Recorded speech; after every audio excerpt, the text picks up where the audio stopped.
WABC. Let's get back to our telephones.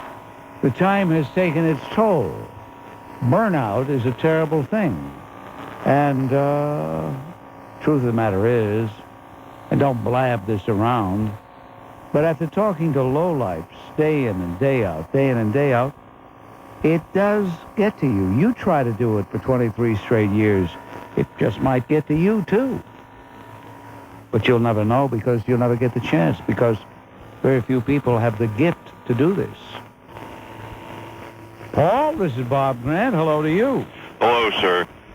I have to think that possibly there's a major Machiavellian thing in the Ed Rollins thing where maybe it was he who was approached to subvert the election now at this point and that they can make hay on this for from now on in, and that any investigation really should include a total investigation of whether he's the real culprit in accepting money to influence this thing in a very real way. I hope you get better, Paul. I really do. I hope you get better. Let's try Tracy on the line. Hello, Tracy. How you doing, Bob? I haven't called for a while, but... I just get through with a AAA Secola, a real mental freak like Paul on the line, and you say, how you doing? Did you hear him? Oh, I'm sorry. How could I answer after listening to I want to call such about an idiot, the Cincinnati bashing. Such idiocy. About this Lesbo Lipman's Cincinnati bashing. What she just spouted off was just, I'm from Cincinnati myself, and she just spouted off this Gentleman Quarterly article about that trash Cincinnati. It's ranked number one, and it's ranked number one for a number of reasons. People are moving into the city. They're not moving out of the city like they're moving out of New York and many places up here in the East. It's got a high culture. It's tolerant, but they're down for special rights for gays or for blacks.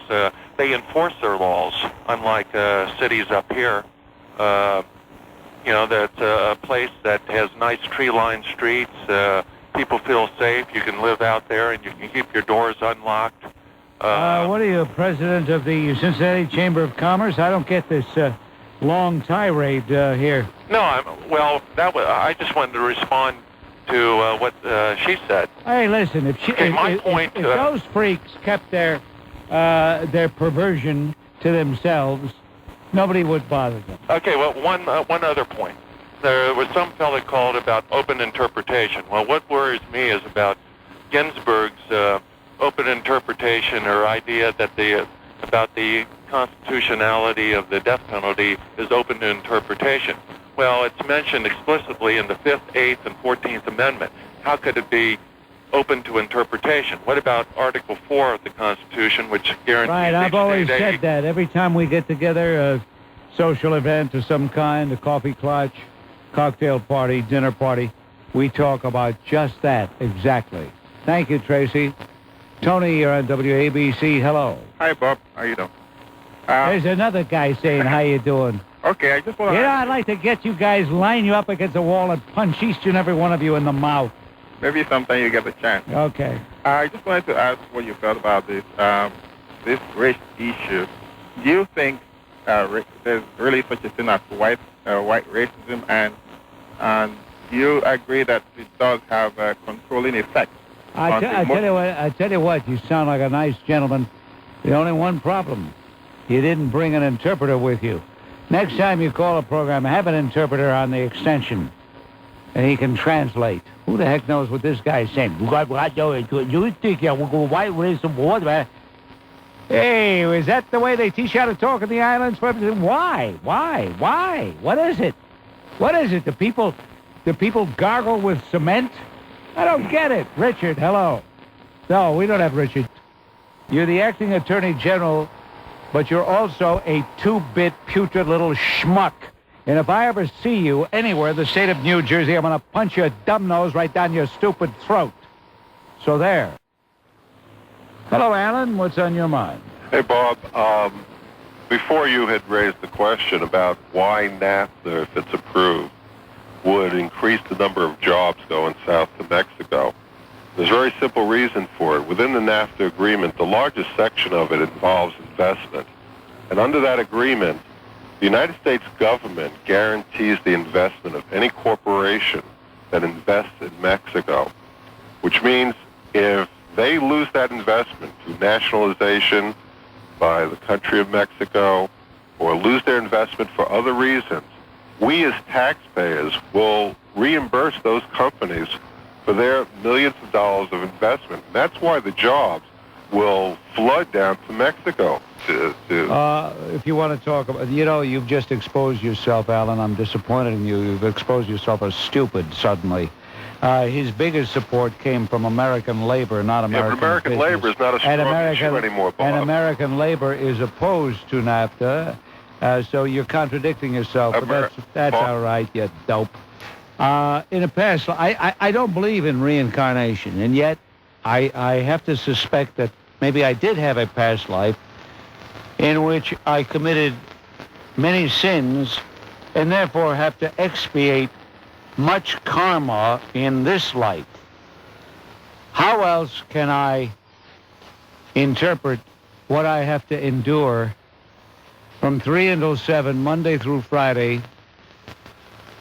How else can I interpret that?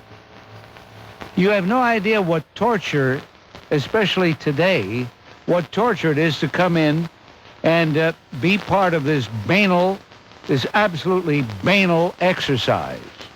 And yet there are some people around here who think it's peachy keen. You know why? Because they're immature. Hello, Tom. What's on your mind? Hi, Mr. Grant. I didn't call about the Brady bill, but with your permission, could I make a little comment on it? Sure, why not? You made a phone call, didn't you? Okay. All right, well, I said I was going to call for something else before I get to the Brady bill.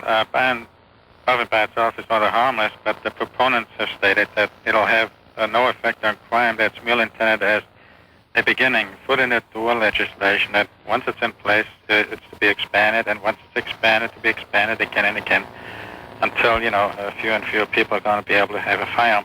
So let me get to what I called for.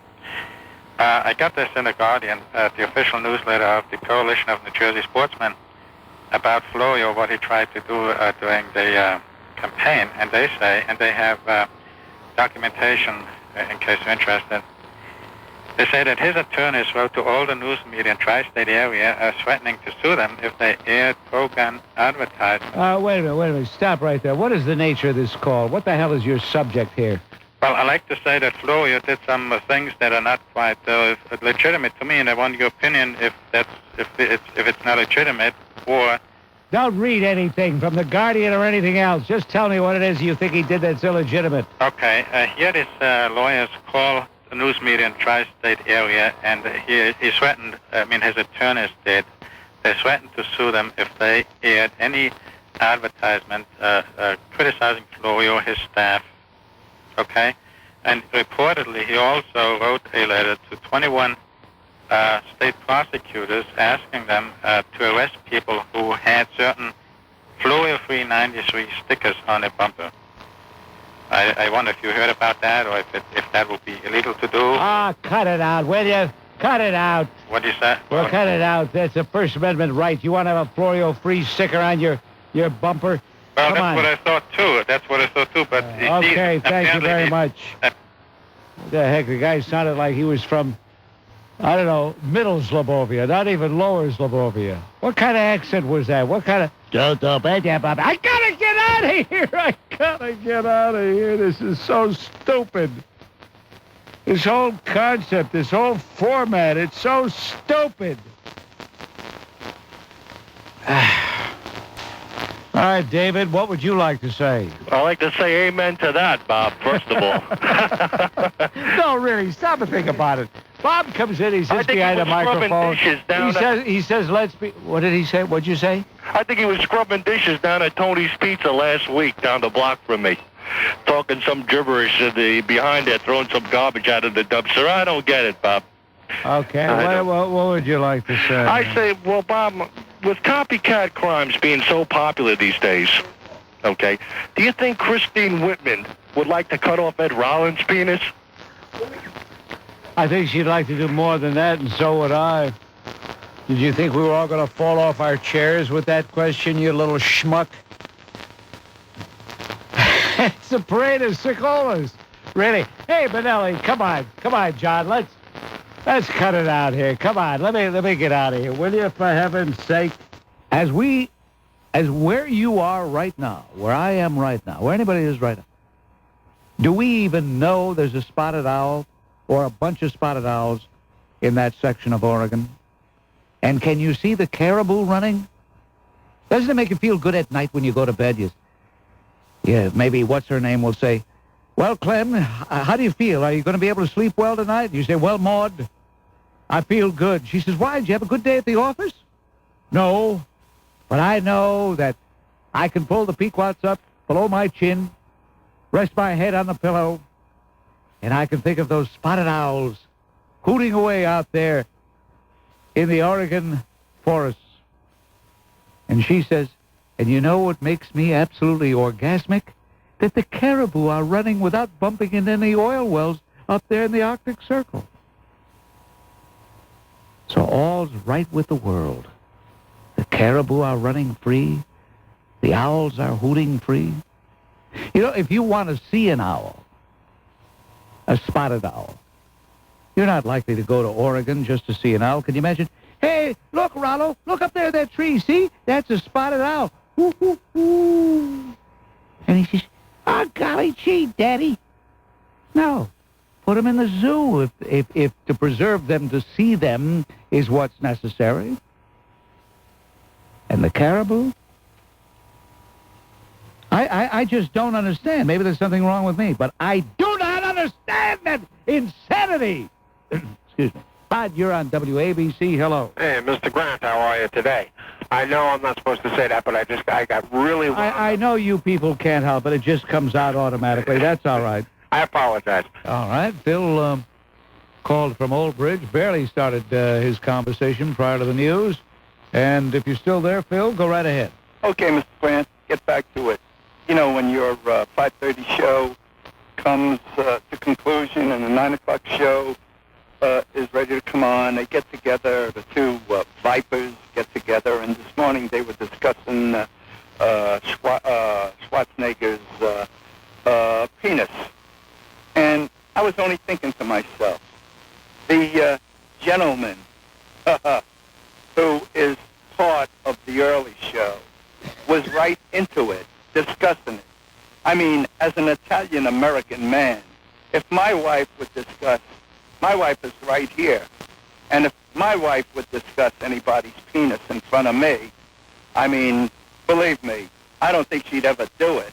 But, I mean, there'd be a lot of trouble in this house. Well, you're from a different generation. But anyway, Phil, Mr. Grant. I mean, I'm not... May I please finish, Mr. Grant? Yeah, I'm just reminding you that you're from a different generation. You don't relate to folks... I don't think that has anything to do with it, Mr. Grant. Well, I think it has something to do with it. Yeah, and in other words, anybody that's born after me is a sleazeball? Well, you could put it that way. You could put it that way. Hey, Phil, you could put it that way. Phil, I don't... Look, I don't know why... you get obstreperous when I remind you of a truth. You may not like it. Hey, look, Phil. Hey, Phil, I feel the same way you do. I'm just reminding you that these are people from a younger generation than yours. That's all. Well, Mr. Grant, let me put it this way. I knew Lenny Mancini pretty well, and I know his son Ray. And Ray was interviewed by that viper that comes on at 9 o'clock, and she discussed his sexual habits while he's in training. I want you to know that Ray Mancini was so embarrassed, he didn't know whether to S or go blind when that viper, who is of Italian extract. I don't understand this. And you know what I don't understand? I don't understand the male compatriot of the 9 o'clock show that refers to his own, supposedly his own kind, as a cheech and a cugine. I'd like to see some intelligent young Jewish fella refer to his kind as a kike. He would never do it. Well, wait a minute. First of all, the a cheech. First of all, his show goes on at 5:30. It doesn't go on at 9. It goes off at 9. It goes off. That's what yeah. it says. So what is wrong with a cheech? What is that? A cheech? Yeah. A cheech to me is degrading a person of Italian. No, that's Frank. Cheech is Frank. Chooch is donkey. No. A Cheech, an Italian immigrant, Mr. Grant. Really? An Italian immigrant. Well, Mr. Grant, let me give you I told you one time before that there was a... You got a lot of problems, Phil. You know you really do. I do? You really do. Well, thanks for keeping me on this long, because I must have started... No, you really do. No, you really... Phil, you're incredible. You really have a lot of problems. I do? Yeah, you really do. You're a bitter... you're a bitter man. What am I bitter about? You tell me why every time you call you get mad at Mario Cuomo because he won't do an interview. No, I don't get mad at You Mario certainly Cuomo. do. I get mad at him because You're very vindictive because he's a he New does Deal not do- ultra left wing. He does not do an interview with you. Al D'Amato does an interview with you, but what's his name? The governor. Wait a minute. I didn't know that your call was about El Supremo. I thought your call. No, it's about what. Why are you changing? Phil, why are you... a guilt trip on me, and you're not going to do it today, Mr. Grant. I'm not trying to put... Because you know something, Mr. Grant? You and Manelli are responsible for that Polish guy who claims to be half Italian. His mother comes from... Why are you so preoccupied? Hey. She met some Polish guy with one eye and a patch over the other eye. Cut it out. Listen, what are you putting down Polish people, you jerk? No, I'm not. Uh-huh. No. Yeah, it sounds like you are. You know what, Phil? Let me tell you something about you. Good night, Mr. Grant. Let me tell you something about you. Mr. You Grant, are a small, ignorant, bigoted gabone. Possible. You are a scumbag. You will always be a scumbag. In fact, you take it up the ass. You know you do. I don't believe you. You know what? Here you... Whoa. That one I had to cut. I got it. I get a kick out of you people when a guy says that, the inevitable F word, you go like you never heard it before. I got it. I swear I got it.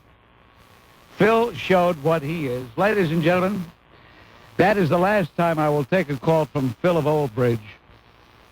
That is the last time. Remember this, Mark Furman and that neophyte in back of you there, that acolyte? That guy is persona non grata. I don't ever want to take a call from that lowlife, hypocrite, louse again.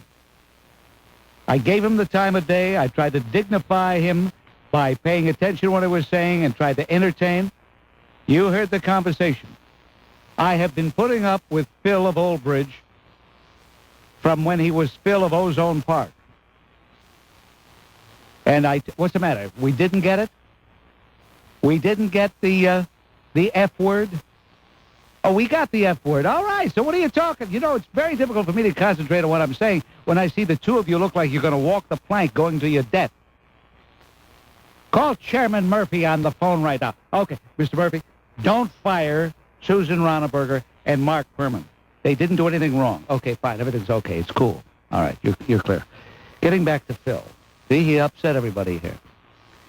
Ladies and gentlemen, I must tell you, and I mean this very seriously, people who meet me quite often after the broadcast, if I'm going to dinner with some people or they meet me socially or something, they're surprised at my equanimity. They're surprised at how placid I look, how serene I seem. And they say, you know, Bob, I can't believe it. I just heard you screaming and shouting on the air and you look so calm and relaxed.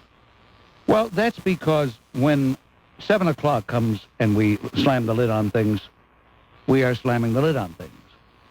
But where Phil of Old Bridge is concerned, I want to tell you, he is above and beyond the average obnoxious caller. And we have a few. Phil is loathsome, he's despicable, and Phil, above all else, you're a small hypocrite.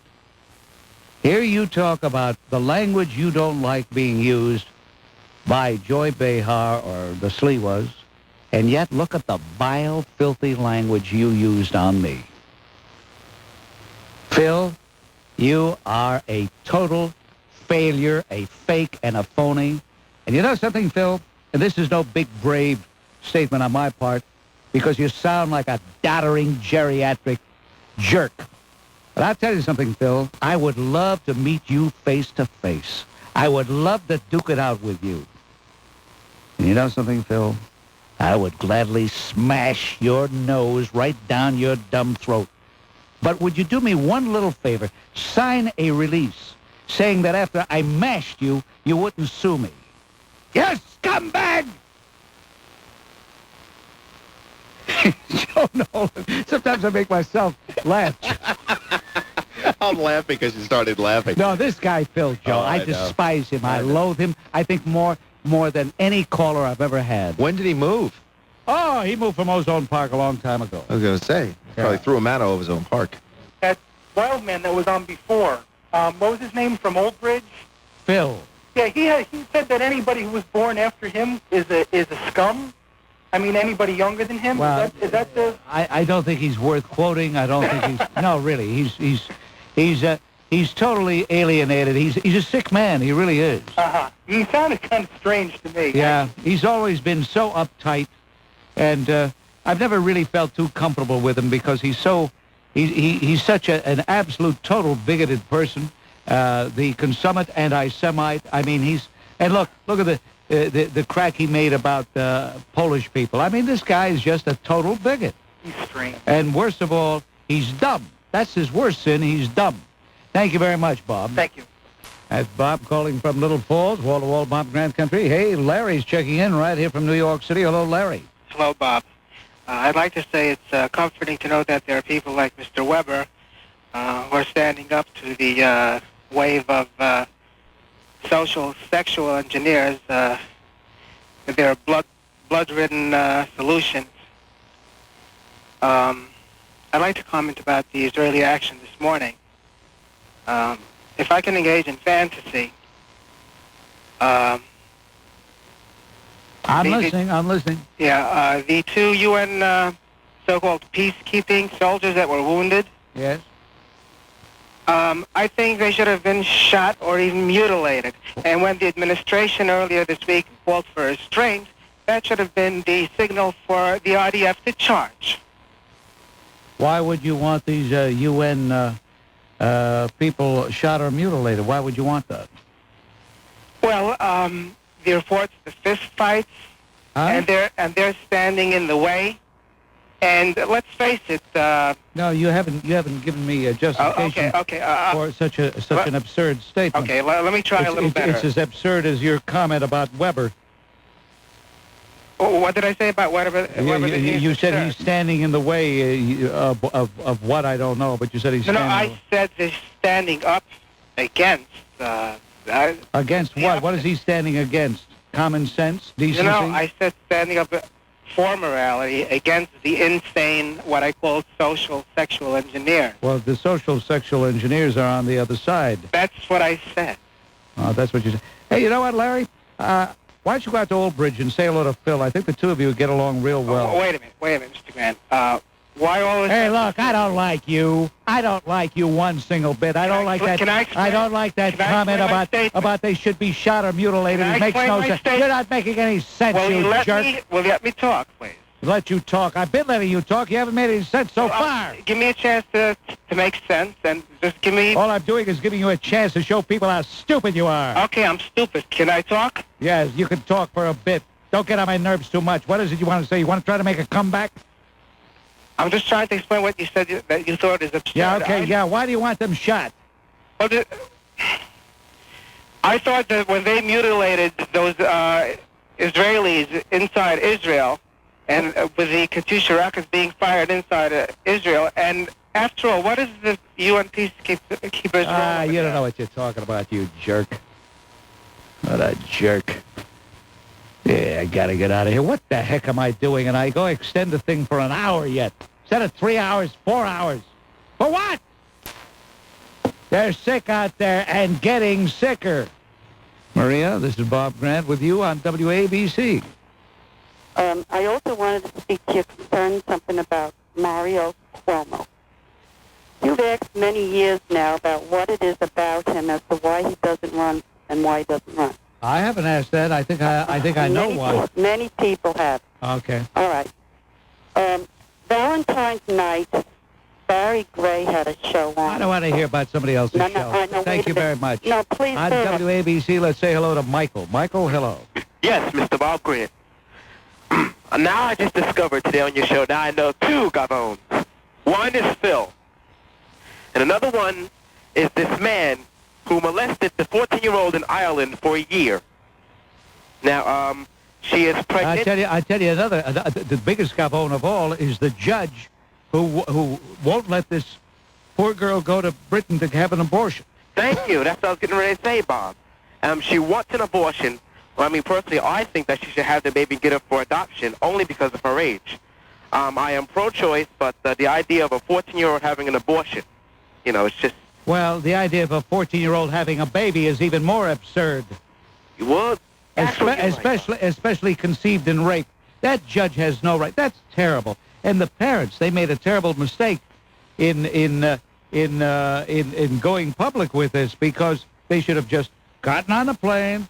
It doesn't take... Wales is right across that channel, that Irish channel. Bingo, they could have been in England like that. If they would have gotten it and came back, nobody would have ever knew. That's right. Thank you, Bob. All right. Thank you. Okay, thank Bye. you. All right, Bob, you're on WABC. Hello. I must be touched listening this long, and just to tell you that it's flaccid, not flaccid. You said flaccid penis. It's flaccid penis. There's a K in it? No, but if you look at a dictionary, it is pronounced that way. It's not like you said before, you're placid when you're off the air, where you are, but you're not flaccid. It's flaccid. Look it up. I see. Gee, that's real important, isn't it? Yeah, I thought so. Yeah. Get off my phone, you creep. On WABC, let's say hello to Tom. Hello, Tom. I really should get out of here, really. Tom, hello. How you doing, Bob? I think Pat Buchanan is the savior this country has been longing for. Oh, cut it out. He really is. He puts America first, Bob. Oh, what does that mean, put America? What does that mean? Well, let me explain. I mean, it's a nice, fancy slogan. There was a guy by the name of Charles Lindbergh who was a great American hero, but it was very misguided in the 1940s. And he had a group called America First. Can I just explain? The only reason you're not supportive of Pat, as far as I could see, is that he puts Israel in its place. No, he doesn't put Israel in its place. What do you mean, puts Israel in its place? He didn't support the parents. No, when you come on the line and say he's the savior of this nation, and then you say because he puts America first, what is everybody else putting America last? Well, come on, cut it out. Can I explain? You know, you're typical of the type of person. Do you? Are you afraid of me speaking? No, I'm not afraid of you speaking. How could I be afraid of a lunatic like you? Well, let's talk about the Persian Gulf War and the stand on that war. All right? Are you still there? Where do you think I went? You think I went home? Okay, I do. How stupid am I still here? There was a silence there. I didn't what a jerk. Now, he knew that the only reason we fought that war was to protect Oh, he didn't know any. That's a crock. We wanted to get Saddam Hussein out of Kuwait. Baloney. You know, you anti-Semites, you make Israel. You're amazing. Israel to fight Iraq. You're amazing. So you're saying Pat Buchanan really appeals to you, anti-Semites, huh? We got to stop Israel. So you anti-Semites really like Pat Buchanan, eh? Isn't that interesting? Get off my phone, you lousy, bigoted bastard. It's 6 o'clock. I gotta get out of here. Well, Nelson, you're coming in loud and clear. By the way, Nelson. I respect you. I am sorry I missed Il Supremo, my brother in arms. I have been very, very busy trying to help my friends in the Persian Gulf. Well, Nelson, you're coming in loud and clear. By the way, Nelson, you know that broad that hangs around with you that's constantly sticking her fist up somebody's, sticking her fist in the air all the time? You mean Baby Cheeks? Yeah, Winnie, Windella, yeah, Windella. What do you think about the situation there? How many witnesses did she scare off? Scare off? How dare you? How dare you? Just because no one would bear witness against my love. How dare you raise such questions? Il Supremo, where are you when I need you? I understand that Winnie hasn't washed that part of her face where Il Supremo kissed her. Hasn't washed that part of her face yet. It is only Winnie to her friends and family and those people she puts a tire on. I mean, those people she introduces to the cause. But admittedly, in her heart, she has a feeling for Il Supremo. A feeling even I cannot interfere with. My heavens, you're very magnanimous. I guess those 27 years taking cold showers instead of Winnie has inured you to anything. I have a large right hand, but I want to thank you, Supremo, because he and my other brother, you know him very well as Mr. Dinkins. They will be giving a parade for the fallen heroes of Iraq, my friends, my comrades in arms. Once Il Supremo has disarmed all of you white fascists, then we will have a parade. I believe you, Nelson. I believe you. I'm glad you do. Nelson, one final point.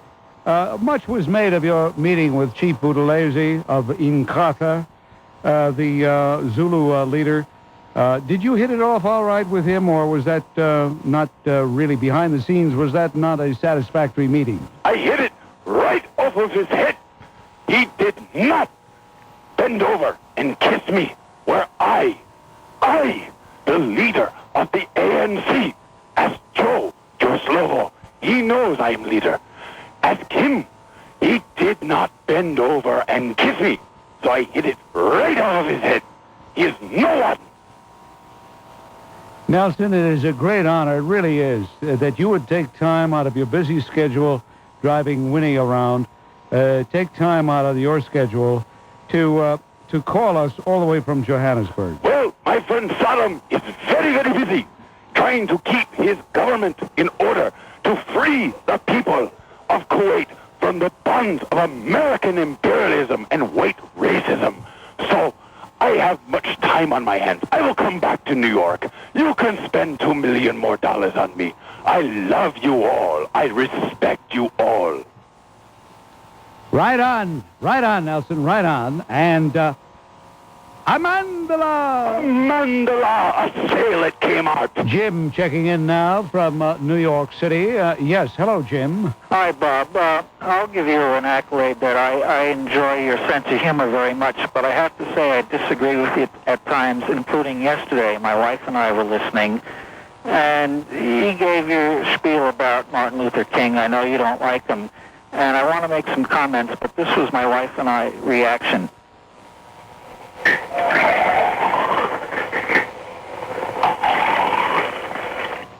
And it was worth spilling some water on my rug to get that in. Isn't it interesting, Jim?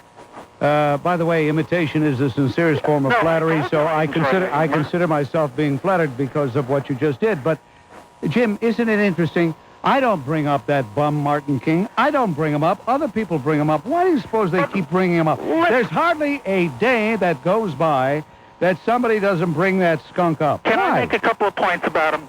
You can say anything you wish about him, but I'm asking you if... Hold it. Are you aware of the fact that I don't bring him up? I don't mention him. Yes, I do, but can I respond to what you say when people do? Why not? Go ahead, respond. Okay. There were a couple of things you criticized that he plagiarized, but you didn't like him before that, so I wouldn't count that strongly. Another thing is it's not his fault that a holiday was named after him. I'll give you the womanizing. That's about it. But here's a man that fought discrimination. He wanted everything. Hey, there are a lot of people who fought discrimination. I mean, you know, are you a white guy? Are you a white guy? Well, this is what amazes me. All the white people who feel the way you do, it amazes me. I can understand a black person feeling that way, but I can't understand a white person feeling that way. He showed great dignity. Oh, cut it out. Dignity, my foot. He was a bum. He was a bum. He was a bum. He would go up to hotel rooms, shack up with broads. That's come out. You know, and Coretta King walks around with that look of... you know, with the way she puts one part of her eyebrows up in the air, the other part down, like she thinks she's a walking icon or something, like some saint. Here is a woman who has to live with the knowledge that her husband was cheating on her practically every night of the week.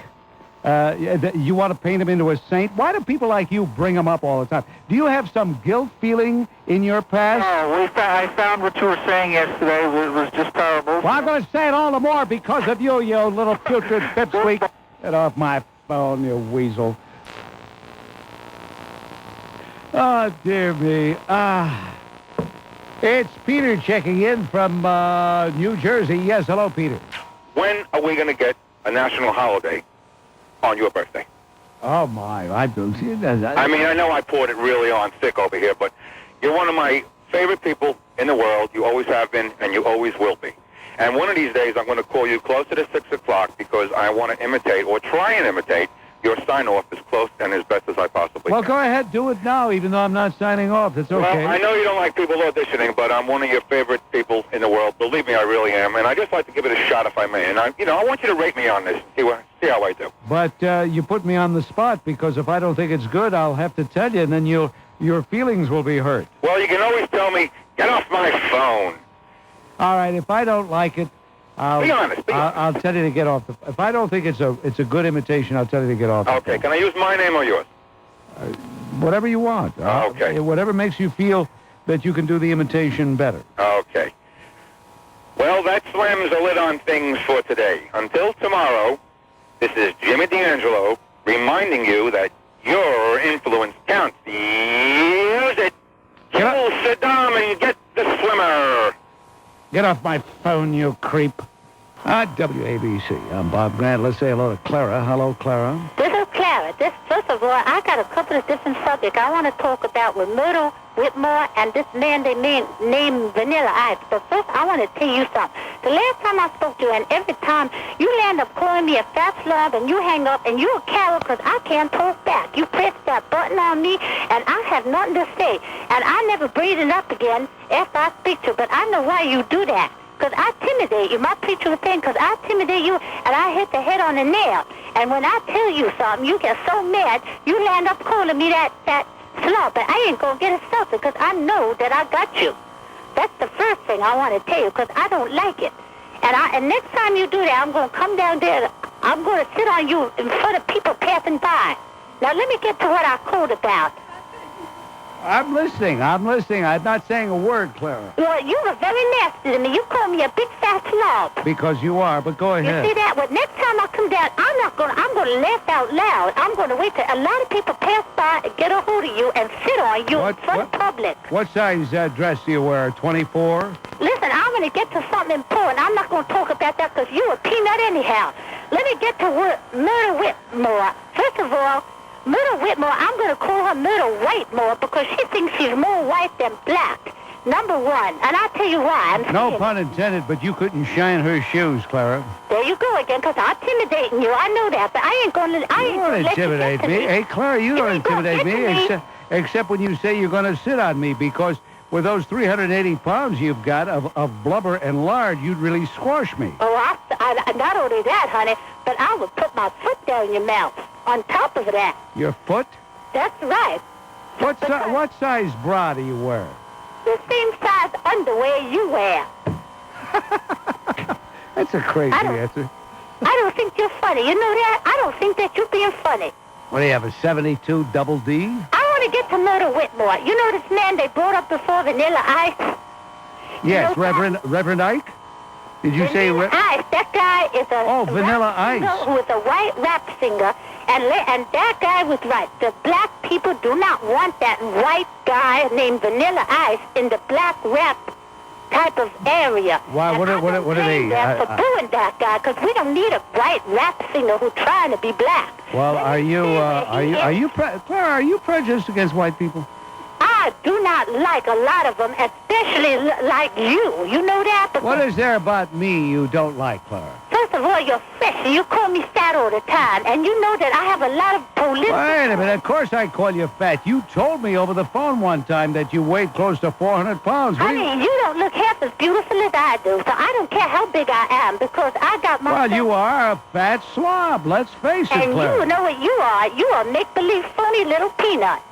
Well, that's probably true, but at least I will admit that... I'm a fat slob. Father, how come you wear a phony headpiece like all they... What did them say that about What makes you think I wear a phony headpiece? Everybody said that. Everybody? No, only that guy, Jerry, who's a sick guy. You want to be sick, Well, Clara? I seen you on TV one night, and it didn't look like your hairline matched. Would you like to come up here to the studio and pull it? If I do that, honey, I'm going to sit on you in public.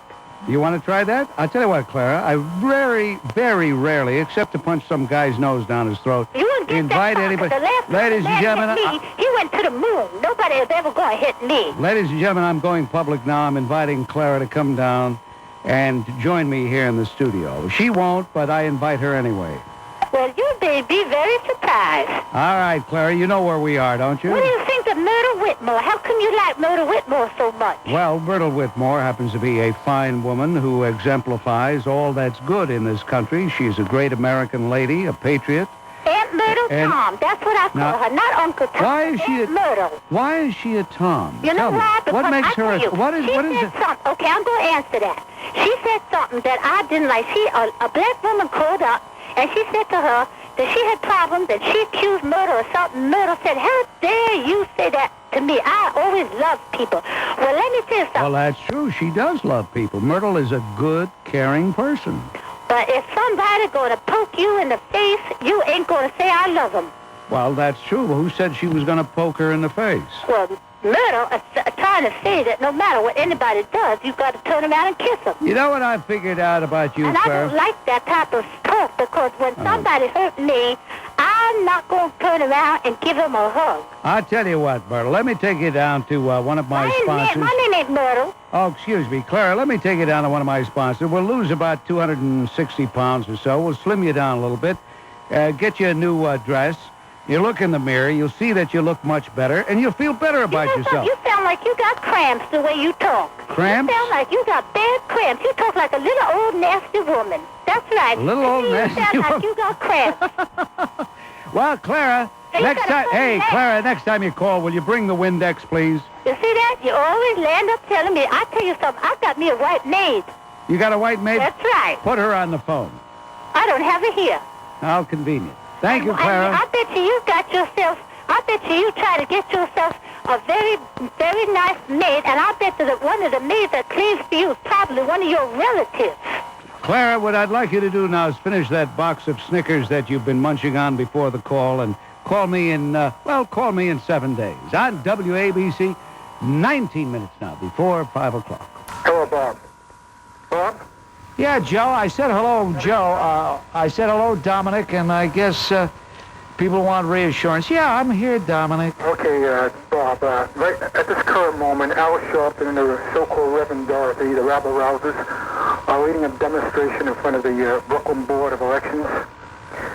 This demonstration was fueled by a report, a hatchet job done by Bob and Nivens on CBS TV. You know, they blame the board. Was no hatchet job. Nivens did a good job of exposing. Bob, let me tell you something. Was no hatchet job. Let me tell you something. You don't know the term hatchet job. Well, let me tell you something.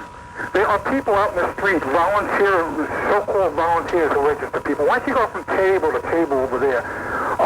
The Board of Election doesn't ask for no identification because the state legislature, there's where the problem comes from. The Board of Elections... All she did, all Ms. Nivens did was expose a serious flaw. She exposed the Board of Elections as pulling this hanky-panky when we are following orders. When I say we, because I work... She didn't expose hanky.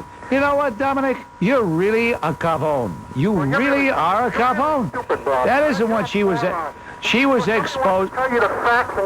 She was exposing a flaw in the system. She wasn't accusing you and your other cavone jerk friends who've got jobs because of somebody's brother-in-law. When that's somebody's brother-in-law, how'd you get a job on? How'd your son get a job on radio? Because he's your son?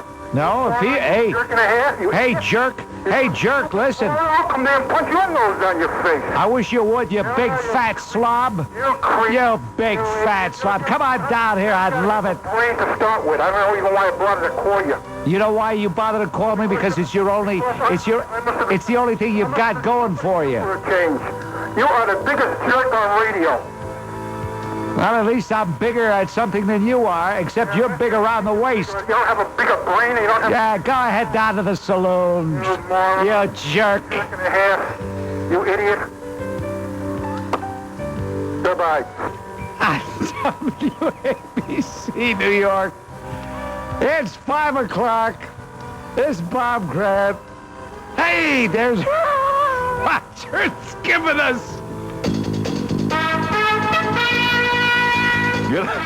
Good afternoon, everyone. In Midtown Manhattan under clear skies. The temperature reading now 62 degrees. I'm Pete Torriello, Shadow Traffic, 506 on WABC, New York. Here again, Bob Grant. I'm going to make a request I very seldom, if ever, have made. I would like an honest evaluation of the aborted conversation I had with Dominic, who was on just prior to the news. I know that I'm being very presumptuous in assuming that there are people listening now who were listening 7 minutes ago. In all likelihood, there's nobody listening now who was listening 7 minutes ago. But just in case there are some of you who were, and if you haven't called, that means you have nothing more important to talk about, may I respectfully, and I very seldom respectfully, ask you to evaluate. Was I too harsh with Dominic? Was he too harsh with me? Did you learn anything from the conversation? This request is even for those of you who are not listening now because you were so annoyed you turned your radio to the off position. Notice I never talk about switching to other stations because there are no other stations. You have a choice. Either listen to WABC or not to listen at all. But at any rate, I would like an evaluation, an honest, I hate to use this word because it's so phony, but input. I'd like your input as opposed to output. Why don't we say your output? Anyway, you know what I mean. So, if you care to give an evaluation, you've got my number. I don't have to give it. I know you've got my number because people come up to me all the time and say, hey, Grant, I got your number. Jack, checking in from Staten Island. What's on your mind? I think we better wake up the liberal press in this country or we'll be another Romania. On WABC, let's, I don't know what that means, wake up the liberal press. It's what a Gabon statement. Wake them up. Call them all up and say, hey, wake up, guys. Bill, you're at WABC. Hello. Yeah, we've been trying to get our congressmen to help us with a situation in Rockaway Beach where they've taken... I know, Bill, I know. Little Johnny one note. Bum, bum, bum, bum, bum, bum. Anytime Bill calls, it always winds up talking about his little domain there, Rockaway Beach. I'm tired of Bill's calls on Rockaway Beach. I'm tired of Joe of Brooklyn's calls, hating women. Jim of Brooklyn, who covers every communist meeting going on. Get a life, all three, you guys, will you? Ollie North was supposed to be on with Larry King tonight, but he got bumped by a debate between Pat Buchanan and Jack Kemp on NAFTA, the vote to take place tomorrow. And the vote appears to be very close indeed. You know how I stand. I've said at any time the question was asked that were I in the House of Representatives, I would vote for NAFTA, even though it kills me to have to vote for something that will help Slick Willie.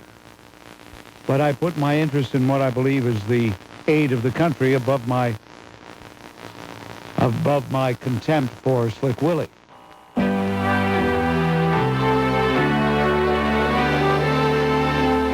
Bob Grant! James, no, what happened to James? I was about to say hello to James, and all of a sudden, James disappeared. But, I mean, if James chose not to stay on the line, that's perfectly all right, because I can understand that. He probably felt we were getting close to the end of the program, and therefore he didn't want to stay on the line anymore. I wasn't going to get to him. But You never know. We try to squeeze in as many calls as we can, and usually we get to everybody, but you know something? This is an ongoing program. It's not just a one-time shot. It's not a special. It's a series, and the series is heard Monday through Friday right here on WABC, and we're here from 3 until 6. Those of you who